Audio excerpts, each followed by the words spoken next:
मित्रों, श्रावण मास के शुक्ल पक्ष में पंचमी को नाग पंचमी मनाई जाती है। नाग पंचमी के बारे में आप बहुत सी चीज़ें सुनते होंगे, लेकिन इसके अलग अलग दृष्टिकोण के बारे में यह विषय है।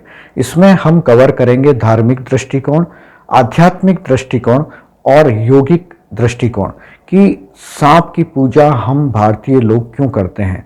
भारत में अगर हम देखें तो हमने हर जीव को अपने आप में एक बहुत ज़्यादा रिस्पेक्ट दिया हुआ है दूसरे वर्ल्ड के मुकाबले, क्योंकि ये सभी जीव जो हैं वो पारिस्थितिक तंत्र में एक अपना रोल अदा करते हैं।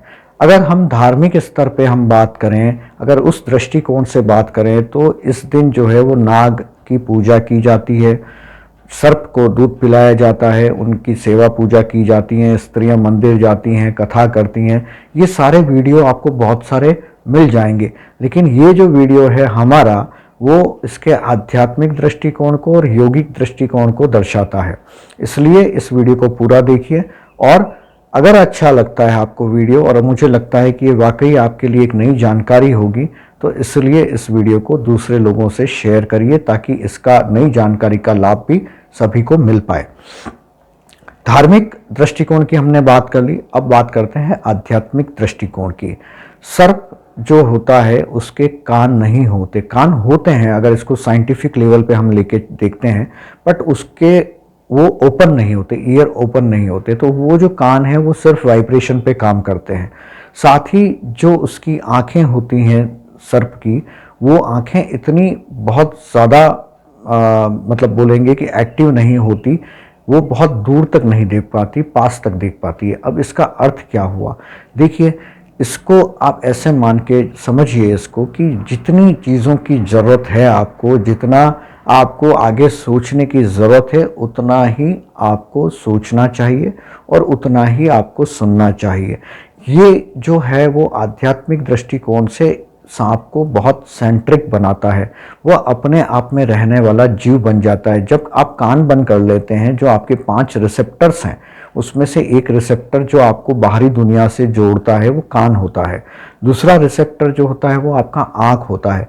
तो ये दोनों जो हैं वो जब आपके आँख और कान, जब भी आप मेडिटेशन करते हैं, कुछ भी ऐसा करते हैं, तो क्या होता है, आप आँखें बंद करते हैं और कान को भी एक तरह से, बहुत सारे जो बिगिनर्स होते हैं वो कान को भी बंद कर देते हैं। कैसे, कुछ भी रुई का फाया वगैरह लगा के। कारण क्या है, क्योंकि इससे आप बाहरी दुनिया से कट जाते हैं। तो सांप जो है वो आध्यात्मिक दृष्टिकोण से बहुत ज़्यादा इम्पोर्टेंस रखता है। जब आप अपने आप में सेंट्रिक होते हैं तो आपकी खुद की उन्नति होती है। दूसरी, सांप के बारे में एक जो कथा या कहानियाँ जो हैं कि सांप हज़ारों साल जीता है, ऐसा वैज्ञानिक रूप से तो हमने नहीं देखा है जहाँ पे कि सांप हज़ारों साल जीता हो। हालांकि हमारी पौराणिक कथाओं में इसका वर्णन है, लेकिन सांप क्या जब तक जीता है ना तब तक बहुत एक्टिव होता है। वो कैंचुली निकालता है, कैंचुली निकालता है मतलब कि अपने शरीर का ट्रांसफॉर्मेशन करता है। तो सांप जो है हमें ये शिक्षा देता है कि आपको समय समय पे अपनी खुद की भी सर्विसिंग करनी चाहिए, व्रत करना चाहिए या किसी भी प्रकार का ऐसा कोई क्रियाकलाप जिससे आपकी बॉडी का, जैसे आयुर्वेद में वमन होता है, पूरा पंचकर्म होता है, वो करना चाहिए ताकि आप अपने आप को ऊर्जित महसूस करें। बहुत सारे लोग जो हैं वो कांच की सांप की कैंचुली को रखना बहुत शुभ मानते हैं। कहीं कहीं इसकी मेडिसिन बनती है। इसको इसलिए जोड़ा जाता है कि आप जब इसको यूज़ करते हैं तो आपके अंदर एक ऊर्जा का वास होता है सांप की कैंचुली से। तो ऐसा करके बहुत सारे लोग इकट्ठा करते हैं, तो ये एक अलग एस्पेक्ट्स है।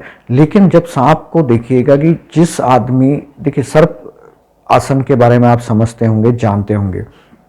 अगर सांप जो है क्यों एक्टिव रहता है, क्यों सबसे ज़्यादा फुर्तीला रहता है पूरी ताउम्र, जब तक चाहे बूढ़ा भी हो जाएगा तो भी, और सांप कैसे मरता है उसके बारे में भी हम बात करेंगे। पहले बात करते हैं कि वो ऊर्जित कैसे रहता है। जितना आप अपनी रीढ़ की हड्डी का, वर्टिब्रा का एक्सरसाइज करेंगे उतने आप जीवन भर ऊर्जित रहेंगे। जैसे योगिक जो लोग होते हैं, देखिए एक तो होता है जिम में पसीना बहाने वाला व्यक्ति, एक होता है योगा करने वाला व्यक्ति। तो जो योगिक व्यक्ति है वो बुढ़ापे तक ऊर्जित रहता है। क्यों? क्योंकि उसका सारा ध्यान जो होता है वो रीढ़ की हड्डी पे होता है।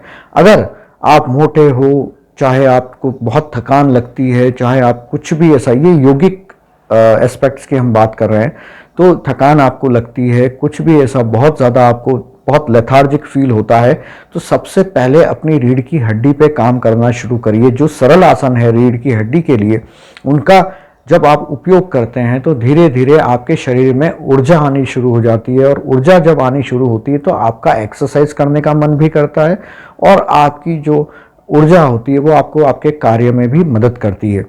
अब सांप की हम बात करें कि सांप मरता कैसे है। देखिए, सांप को आपने कभी मरते हुए नहीं देखा होगा, हमेशा लोगों ने उसे मार दिया है सिर्फ इस डर के कारण कि यह जहरीला है।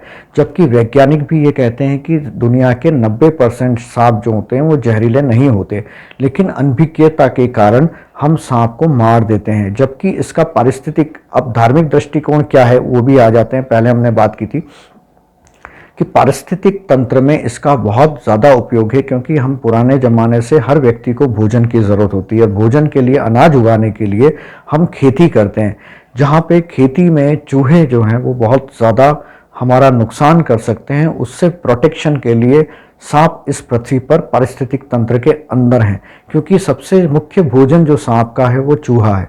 तो चूहे और मेंढक को वो ख़त्म करते हैं, जिससे कि आपकी लिए जो अनाज उग रहा है वो भगवान ने एक ऐसी व्यवस्था की हुई है पारिस्थितिक तंत्र के अंदर कि जो अनाज आप अपने स्वयं के लिए उगा रहे हैं उसका प्रोटेक्शन हो सके। इसीलिए इसकी धार्मिक मान्यता है, सर्प देवता को हम पूजा करते हैं। साथ ही अगर हम बात करें कि सर्प मरता कैसे है, तो सांप जो है वो कभी भी किसी के सामने नहीं मरा आज तक। या तो उसे मार दिया गया, क्योंकि जब सांप को लगता है कि अब मेरी उम्र हो चुकी है और मुझे इस शरीर को त्याग देना चाहिए, अब जब उसको ये लगता है तो वो किसी साइड में ऐसी जगह चला जाता है, निर्जन स्थल पे चला जाता है, और वहाँ पर धीरे धीरे भूखे और प्यासे अपने प्राण त्याग देता है स्वेच्छा से।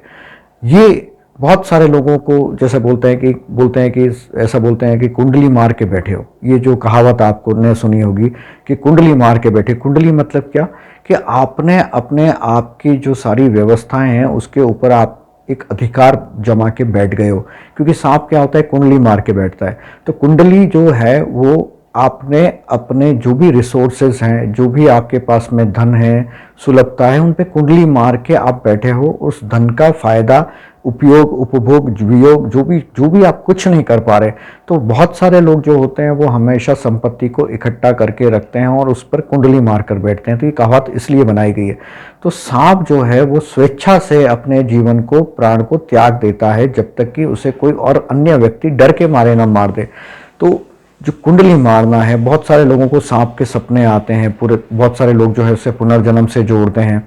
बहुत सारे लोग जो हैं इसे काल सर्प दोष से जोड़ते हैं, सर्प दोष से जोड़ते हैं, श्रापित दोष से जोड़ते हैं, आपका पितृ दोष से जोड़ते हैं। इसका मुख्य कारण क्या है, क्योंकि कुंडली मारना जो है ना, यही इसका मुख्य कारण है।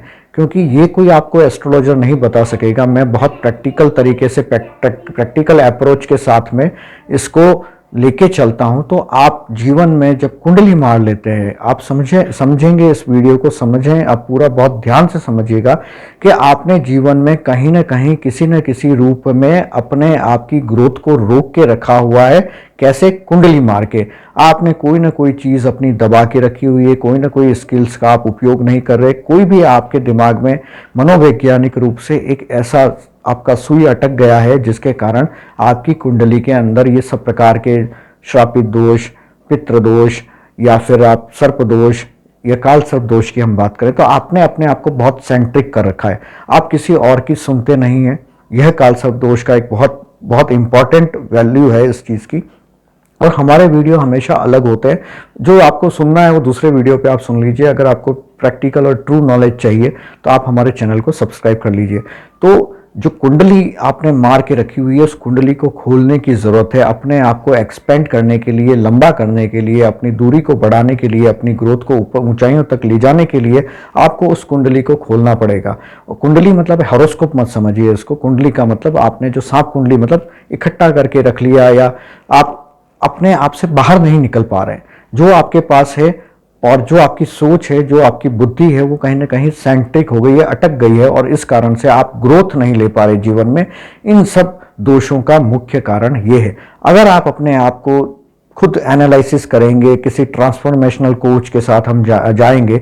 अक्सर हम करते हैं, हम एस्ट्रोलॉजी का भी सहारा लेते हैं, व्यक्ति से बात करते हैं, साइकोलॉजिकल इम्पैक्ट भी उसका देखते हैं और उसकी लाइफ में ट्रांसफॉर्मेशन लेके आते हैं और उसका लाइफ पाथ जो है वो हम डेवलप करते हैं, उसकी सोच को डेवलप करते हैं, उसकी लाइफ को डेवलप करते हैं। बट हम उसमें एस्ट्रोलॉजी का भी सहारा लेते हैं, साइकोलॉजी का भी सहारा लेते हैं, सब चीज़ों का सहारा लेके हम एक सेशन हमने तैयार किया हुआ है।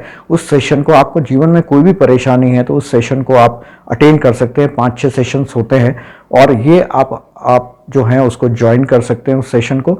और सेशन को ज्वाइन करने के बाद में आपको जो सारी वैल्यूज़ है ना, एस्ट्रोलॉजिकल वैल्यू हो गई, आपको मॉरल वैल्यू हो गई, जो आपकी प्रैक्टिकल वैल्यूज़ हैं, इन सब से आपको निकल के अपने आप की जो आपने कुंडली मार रखी है अपने सोच पे, अपने विचारों पे, उन सब से निकलने में मुक्ति मिलेगी। और ये एक तरह से काल सर्प दोष का विधान, जो लोग बोलते हैं ना पूजा करा लीजिए, हम इसको प्रैक्टिकल वे में एक तरह से आपके जीवन को ट्रांसफॉर्मेशन करने में आपकी मदद करेंगे। इसलिए आप हमारे साथ जुड़े रहिए और प्रैक्टिकल, सही, जेन्युइन सलाह के लिए या आपकी जो भी जिज्ञासा है उनको शांत करने के लिए हमारे चैनल पर कमेंट भी आप करिए कि आपकी क्या क्या ऐसी सोच है जो अटकी हुई है या आप बहुत ज़्यादा बिलीव सिस्टम में उसमें घुस गए हैं।